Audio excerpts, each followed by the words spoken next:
Assalamualaikum warahmatullahi wabarakatuh. Sampurasun. Perkenalkan, nama saya Nuke Putri Janati dari Pendidikan Bahasa dan Sastra Indonesia, Fakultas Keguruan dan Ilmu Pendidikan, Universitas Singapura Karawang, tahun ajaran 2020. Saya membuat vlog ini bukan tanpa tujuan, melainkan untuk memenuhi tugas individu pembuatan vlog apresiasi prosa fiksi Indonesia dengan tema mengulas kumpulan cerpen Indonesia. Kali ini saya akan mengapresiasi sebuah prosa fiksi karya Ahmad Tohari dengan judul Senyum Karyamin. Senyum Karyamin dapat dibaca secara fisik maupun digital. Jika ingin mendapatkan e-book digital yang legal, kalian bisa menggunakan aplikasi iPusnas yang sudah tersedia di App Store maupun Play Store. Lalu, identitas buku yang akan saya bacakan atau saya apresiasi adalah sebagai berikut. Judul Senyum Karyamin. Nama penulis Ahmad Tohari. Tahun terbit 2015. Nama penerbit PT Gramedia. Lalu jumlah halaman ada 88 halaman. Judul cerpen ada 13 buah. Yang pertama, Senyum Karyamin. Yang kedua, Jasa-jasa buat Sanwirya. Yang ketiga, Si Minem beranak bayi. Yang keempat, Surabanglus.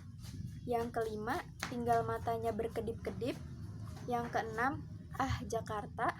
Yang ketujuh, Blokeng. Yang kedelapan, Syukuran Sutabawor. Yang kesembilan, Rumah yang Terang.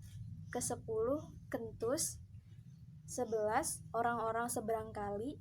Yang ke-12, Wangun Jatilawang. Yang ke-13 atau terakhir, Pengemis Sholawat Badar. Judul cerpen yang akan saya apresiasi adalah yang pertama, Tinggal matanya berkedip-kedip. Yang kedua, Ah Jakarta. Dan yang ketiga, Blokeng. Berikut adalah unsur intrinsik dari cerpen berjudul Tinggal matanya berkedip-kedip. Judul Tinggal matanya berkedip-kedip. Tokoh utama, Si Cepon, Ayah, dan Mas Gepuk. Tokoh pendukung, aku, penonton. Watak tokoh, Si Cepon, penurut, dan pekerja keras. Ayah, tak teguh pendirian, perasaan halus. Mas Gepuk, sombong, keras kepala, minim belas kasihan. Lalu aku memiliki perasaan yang halus, dan penonton memiliki watak yang penakut. Berikut adalah penjelasan dan tahap alur. Memiliki tahap alur yang bukan kronologis, yaitu progresif dan regresif atau alur campuran. Yang pertama, ada penyelesaian. Cepon rubuh di tengah sawah yang belum ia bajak. Cepon rubuh dengan darah segar yang mengalir dari hidungnya. Yang kedua, pengenalan cerita. Cepon membuat ayah pusing sebab ia menjadi binal dan tak mau membajak sawah. Yang ketiga, pengungkapan cerita atau peristiwa. Cepon tak bisa ditangani oleh ayah. Lalu ayah memutuskan untuk memanggil Mas Gepuk untuk menjinakkan Cepon. Yang keempat, menuju konflik. Mas Gepuk memasang jarum pada cingur si Cepon. Ayah tak tega melihat cingur si Cepon mengeluarkan darah. Yang kelima, atau puncak konflik, Mas Gepuk hilang motivasi untuk menjinakkan kerbau. Ayah kecewa, namun mencoba untuk bungkam. Ia kecewa sebab Cepon tak bisa lagi membajak sawah. Cepon tak bisa membajak sawah sebab Cepon sudah rubuh di tengah sawah dengan darah segar mengalir dari hidungnya. Selanjutnya terdapat sudut pandang penceritaan. Sudut pandang penceritaan yang digunakan dalam cerpen ini adalah sudut pandang pencerita intern, yakni aku sebagai sudut pandang utama berkedudukan sebagai pengamat yang hadir dalam cerita. Latar dalam cerita ini terdapat 3, yaitu tempat, waktu, dan sosial. Latar tempat di tengah sawah. Badannya yang besar dan bulat rubuh di tengah sawah, setengah terapung di atas lumpur. Terdapat pada paragraf 1. Latar tempat di kandang Cepon. Mus Gepuk membujuk Cepon memasuki kandang dengan jerat kaki Cepon. Lalu latar waktu. Siang sampai sore hari terdapat pada paragraf 12, yakni 4 petak sawah sampean akan dibajak dalam waktu setengah hari. Lalu pada latar sosial terdapat meronta, yakni pada paragraf 1, barangkali sisa tenaganya habis untuk meronta. Lalu latar sosial pada bungkam terdapat pada paragraf 19, yakni ayah memilih bungkam saat musgepuk memasang kaluh untuk cepon. Lalu latar sosial ketakutan terdapat pada paragraf 21, yakni penonton perempuan merasa ngeri melihat darah cepon yang bercucuran. Selanjutnya ada gaya bahasa. Gaya bahasa yang digunakan dalam cerpen Tinggal Matanya Berkedip-kedip adalah sebagai berikut. Yang pertama, majas eufisme. Majas eufisme terdapat pada paragraf 1, yakni badannya yang besar dan bulat, setengah terapung di atas lumpur. Yang kedua, majas ironi. Terdapat pada paragraf 3. Kerbau kami rubuh secara menyedihkan. Lalu, ada penggunaan gaya bahasa eklamasio, yakni hayo, hiyah, hiyah, teriak musgepuk, yang terdapat pada paragraf 4. Lalu yang keempat, terdapat penggunaan gaya bahasa inversi pada paragraf 30 dengan kalimat musgepuk kehilangan arti dan nilainya, dia bukan apa-apa. Lalu amanat atau moral yang terdapat pada cerpen Tinggal Matanya Berkedip-kedip adalah sebagai berikut. Pesan didaktis yang hendak disampaikan penulis dalam cerpen ini adalah hewan juga perlu istirahat dari pekerjaan membajak sawah, terutama hewan kerbau. Tidak semua perlakuan kekerasan dapat berimbas pada hewan yang akan menjadi hilang kesan liarnya. Jadi, hewan tetap hewan.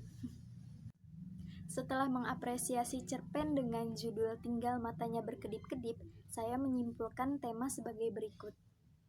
Tema pada cerpen ini adalah menggunakan tenaga hewan secara manusiawi tanpa menyiksa.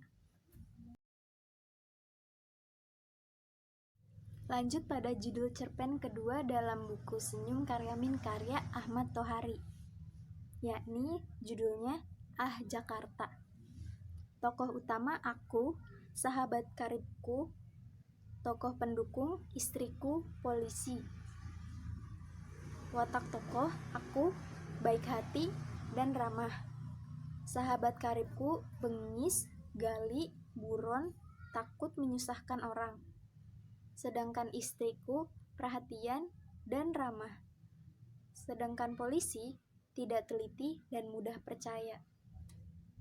Penjelasan dan tahap alur dari judul cerpen Ah Jakarta adalah sebagai berikut. Alur yang digunakan dalam cerpen Ah Jakarta adalah alur progresif atau maju. Yang pertama, pengenalan cerita. Sahabat karibku datang pada suatu malam. Ia ke rumahku secara tiba-tiba. Kami sudah lama tak jumpa, sekitar 3 tahun, terdapat pada paragraf 1. Penjelasan dan tahap alur dari judul cerpen Ah Jakarta karya Ahmad Tohari memiliki alur kronologis dan progresif, yaitu alur yang maju. Yang pertama, pengenalan cerita. Terdapat pada paragraf 1, yakni sahabat karibku datang pada suatu malam. Ia ke rumahku secara tiba-tiba. Kami sudah lama tak jumpa, sekitar 3 tahun. Yang kedua ada pengungkapan peristiwa yang ditandai oleh paragraf ke-15. Ia memintaku untuk membaca koran hari ini yang berisi ia berhasil kabur dari sebuah operasi. Yang kedua, pengungkapan peristiwa ditandai oleh paragraf ke-15. Ia memintaku untuk membaca koran hari ini yang berisi ia berhasil kabur dari sebuah operasi. Yang ketiga, menuju konflik ditandai oleh paragraf 37. Karibku sudah nyenyak dalam kamar yang kusediakan. Lalu, esok paginya, ia telah meninggalkan rumahku dengan secarik kertas berisi ucapan terima kasih. Yang keempat, terdapat puncak konflik yang ditandai oleh paragraf 43, yakni, aku beberapa kali mendapati berita mayat bertebaran di koran, namun bukan karibku. Lalu, yang kedua ditandai oleh paragraf 44, yakni, seminggu setelahnya, aku mendapati mayat karibku mengapung di kelokan kali Serayu di bawah jalan raya.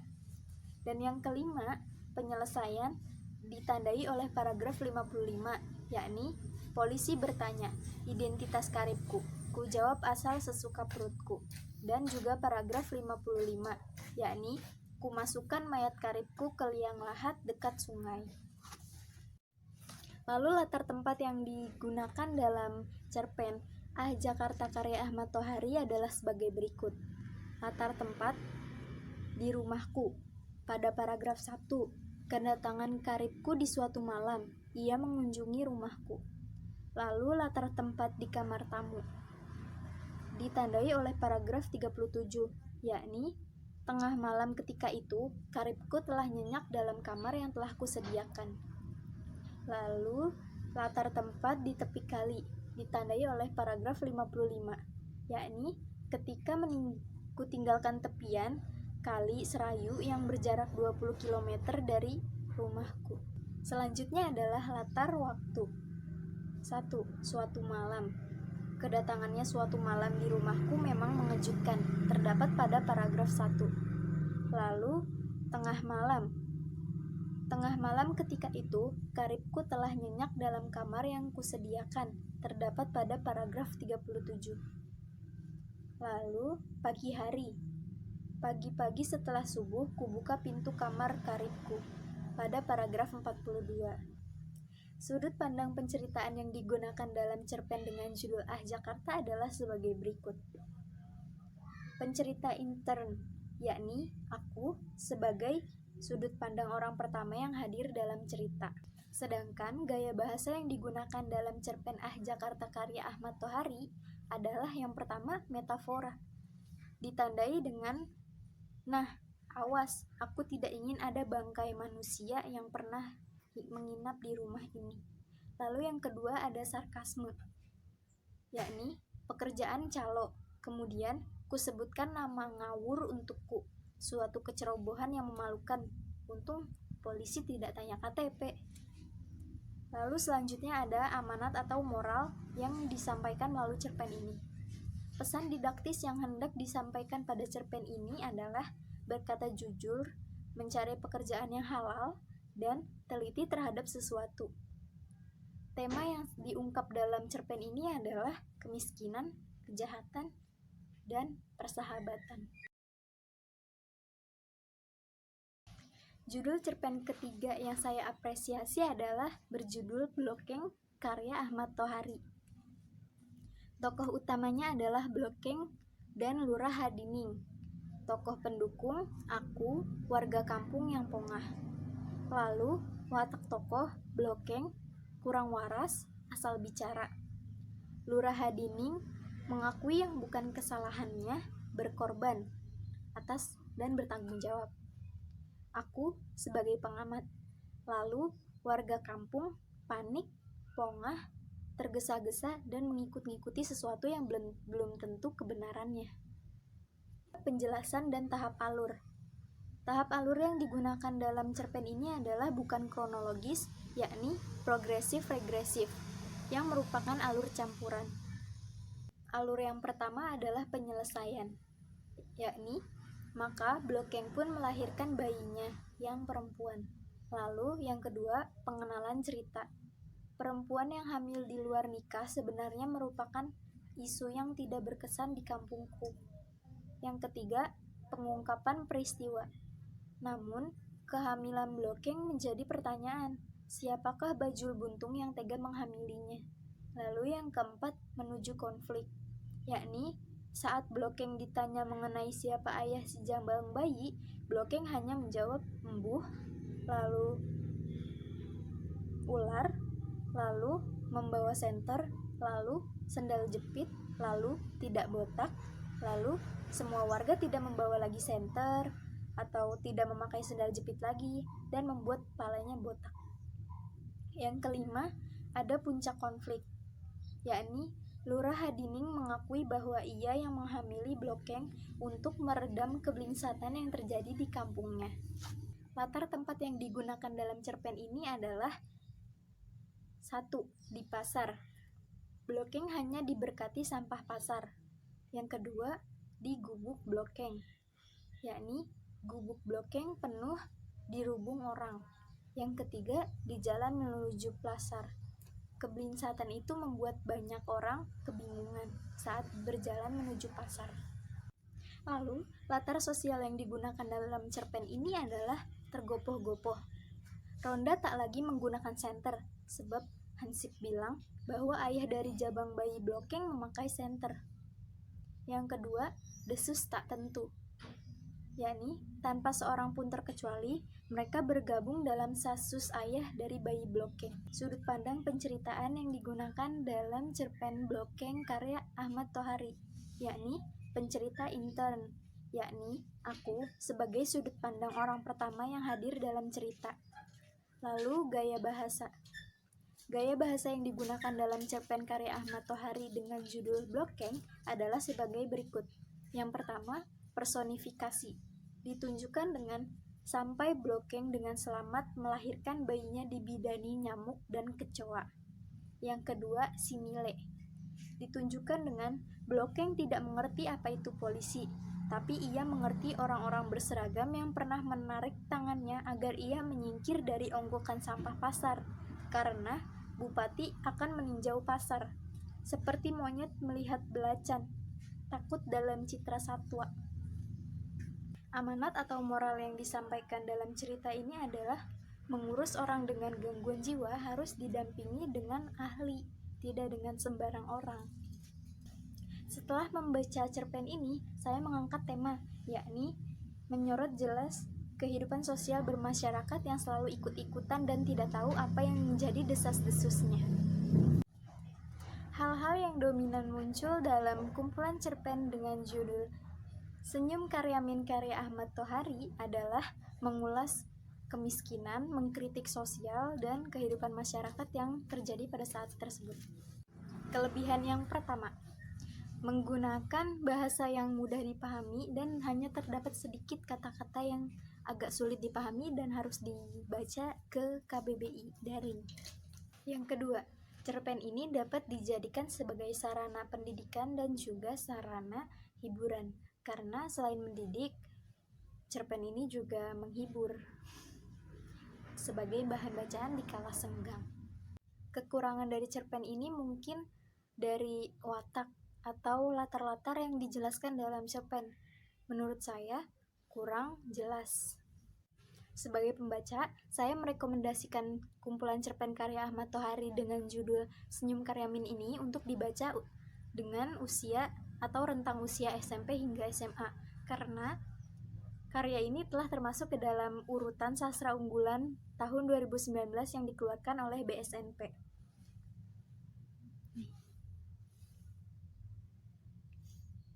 Baik, terima kasih telah menonton video ini.